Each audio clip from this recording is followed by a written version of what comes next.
So now, why do we need AI? Okay.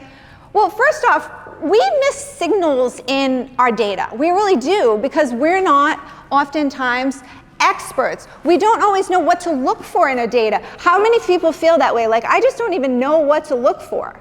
Okay? It's okay, raise your hand. We can be all proud together. Absolutely. We don't know how to ask for what we need. Right? Sound good? Okay. How about, we're not experts in every area of our business. Right at the end of the last session, this young lady was sharing that, she's just not comfortable with marketing.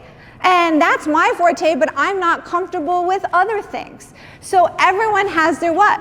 Specialty. So this is where AI can help you, and you'll notice this is just me giving you a note. Anyone who does any image creation with AI, I always ask you to credit it. So that was actually created yesterday with ChatGPT, so you can see the quality and the changes.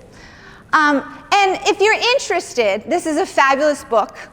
Ethan Malik is probably one of my favorites.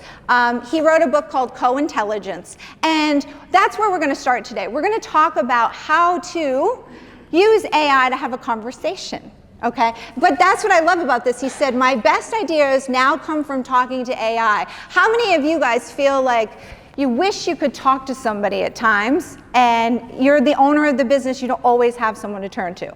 So it's going to sound strange, but this is happening a lot. You're seeing this a lot in your industry. So psychotherapy is seeing this a lot because people have been turning to AI as a way for therapy. And it's important that she understand and recognize that in anyone who's in this industry, because it's something you need to understand from a marketing perspective too.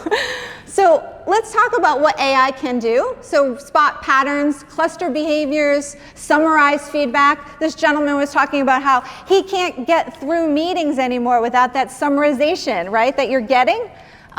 Forecast demand and create charts. And then it can play different roles.